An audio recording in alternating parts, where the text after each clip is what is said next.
नमस्कार future officers, जय हिंद. मी Deore sir, director of the success academy Nashik. आज आपण एका अशा टॉपिकवरती बोलणार आहोत की ज्यामध्ये प्रत्येक डिफेन्स एस्पिरंटच्या मनामध्ये कन्फ्युजन असतं. ते कन्फ्युजन क्रिएट करतं कशा कोणत्या विद्यार्थ्यांना, एनडीए करणारे, सीडीएस करणारे, एफकॅट करणारे किंवा डायरेक्ट एंट्रीसाठी. तर एसएसबी इंटरव्ह्यू मध्ये नक्की काय बघितलं जातं, तर विद्यार्थी मित्रांनो what exactly do they look for. आणि खूप विद्यार्थ्यांना वाटतं की एसएसबी म्हणजे फक्त नॉलेजची टेस्ट आहे. त्यांना वाटतं की जर मी जनरल नॉलेज पाठ केलं, इंग्लिश फ्लुएंट केलं तर माझं एसएसबी क्वालिफाय होऊन जाईल. तुम्ही जे प्रश्न शोधत आहात ते त्या ठिकाणी आपण आज नलिफाय करणार आहोत. आपण एसएसबी इंटरव्ह्यू बद्दलचे जे मिथ्स आहेत, मिथ्स आपण त्या ठिकाणी जाणून घेणार आहोत. सगळ्यात पहिले मिथ किंवा गैरसमज तो आपल्याला क्लिअर करायला लागेल की तो म्हणजे की परफेक्शन किंवा लक्षात घ्या की एसएसबी हे परफेक्ट ऑफिसर त्या ठिकाणी नकोय. त्यांना एक टेनेबल कॅन्डिडेट पाहिजे आहे की जो की भविष्यामध्ये म्हणजे त्याला चेंज करता येऊ शकतं किंवा त्याला बनवता येईल. सक्सेस अकॅडमी नाशिकमध्ये जेव्हा स्टुडंट येतात तेव्हा ते विचारतात की सर मला इंग्लिश बोलता येत नाही म्हणून मी रिजेक्ट होऊ शकतो का, सर मी खूप साध्या बॅकग्राऊंडमधून आलेलो आहे किंवा मी क्वालिफाय होईल का.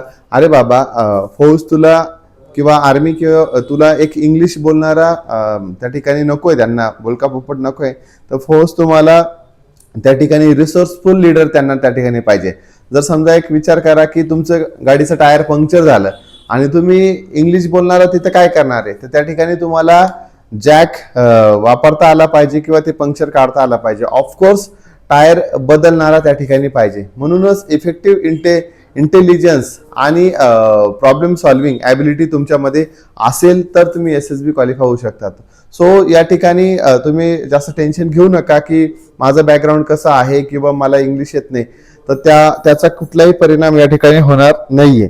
तर विद्यार्थी मित्रांनो एक लक्षात घ्या की मानस वाचा कर्मण म्हणजे त्या ठिकाणी एसएसबीची जी पूर्ण प्रोसेस आहे की सिंपल फिलॉसॉफीवरती चालते. म्हणजे मानसा वाचा कर्मणा म्हणजेच मानसा म्हणजे व्हॉट यू थिंक म्हणजे तुमचे विचार, वाचा व्हॉट यू स्पीक म्हणजे तुमची वाणी, आणि कर्मणा म्हणजे व्हॉट यू डू तुमची कृती. जर या तिकडीमध्ये किंवा तीन गोष्टींमध्ये तुमची अलाइनमेंट असेल किंवा तुम्ही प्रॉपर असाल तर तुमचं सिलेक्शन नक्कीच होणार आहे. प्रॉब्लेम तिथे येतो जिथं की फेक करायला तुम्ही जातात. तुम्ही विचार वेगळा करतात पण इंटरव्ह्यू मध्ये इम्प्रेशन करण्यासाठी तुम्ही काहीतरी वेगळंच ऍक्शन घ्यायला सुरुवात करतात. किंवा फॉर एक्झाम्पल आपण बघितलं की इंटरव्ह्यू मध्ये तुम्ही म्हणालात की आय एम व्हेरी ब्रेव्ह, आणि पण जीटीओ टास्क मध्ये जेव्हा तुम्हाला 10 फूटच्या जम्पवरून जम्प करायचं असतं तेव्हा तुमचे पाय थरथरायला लागतात. ह्या ज्या गोष्टी आहेत, लॅक ऑफ कन्सिस्टन्सी किंवा तुमचं बोलणं वगैरे विसंगती आढळली तर सायकोलॉजिस्ट ते तुम्हाला नक्कीच घेणार नाहीत.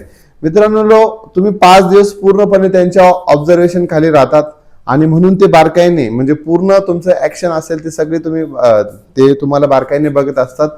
सक्सेस अकॅडमी मध्ये आम्ही तुम्हाला ह्याच गोष्टी शिकवतो की त्या ठिकाणी तुम्ही फेक नसलं पाहिजे. आणि 3 पिलर्स आहेत ज्या की OLQचा हेड, हर्ट आणि गट्स. आणि त्या ठिकाणी लक्षात घ्या की आता टेक्निकली बोलण्याचं झालं तर 15 ऑफिसरला क्वालिटीज असतात, पण सोपं करून त्या कशा पद्धतीने तुम्हाला सांगता येतील. म्हणजे नंबर 1 जे आहे की हेड म्हणजे तुमची डोकं किंवा बुद्धी. याचा अर्थ तुम्ही किती हुशार आहात असं नाही, तर याचा अर्थ किंवा तुम्हाला किती कॉमन सेन्स आहे. कॉमन सेन्स त्या ठिकाणी चेक केलं जातं. सिच्युएशन कशी असो तुम्ही त्या ठिकाणी शांत डोक्याने डिसिजन घेऊ शकता का हे त्या ठिकाणी बघितलं जातं. त्या ठिकाणी ऑर्गनायझिंग ॲबिलिटी तुमची त्या ठिकाणी चेक केली जाते. समजा तुमचं हर्ट आहे किंवा तुमचं दिल म्हणजे आतून काय विचार येतोय, तर फौजमध्ये तुम्हाला ब्रदरहुड तेवढाच महत्वाचं आहे. तुम्ही सेल्फिश आहात की तुम्ही कॉपरेशनने जॉब करताय, ड्युटी करतायत, हे त्या ठिकाणी चेक केलं जातं. एसएसबी मध्ये बघितलं जातं की सोशल अडॅप्टेबिलिटी तुमची किती आहे. एक ऑफिसर कधीही एका परिसरामध्ये जॉब करू शकत नाही.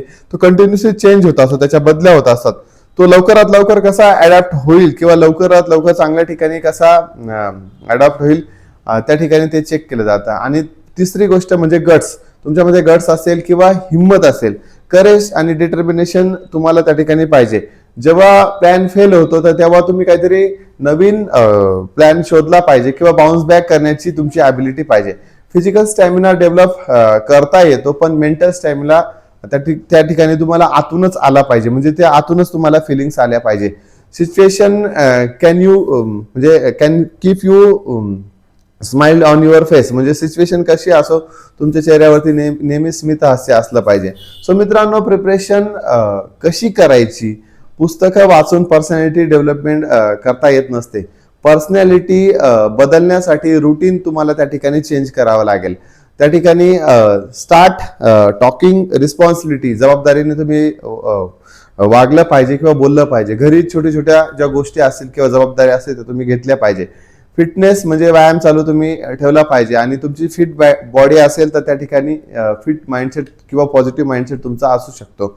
नेक्स्ट गोष्ट आहे की तुमचा अवेअरनेस, आजूबाजूच्या भोवतालच्या जगामध्ये काय चाललेलं आहे याचा तुम्हाला अवेअरनेस पाहिजे. ऑनेस्टी तुमच्यामध्ये, म्हणजे स्वतःला काही कुठली गोष्ट तुमची ऑनेस्ट पाहिजे. सक्सेस अकॅडमीमध्ये आम्ही तुमच्या या सर्व ज्या गोष्टी आहेत किंवा OLQs आहेत, तुमचा माइंडसेट वरती त्या ठिकाणी काम करत असतो.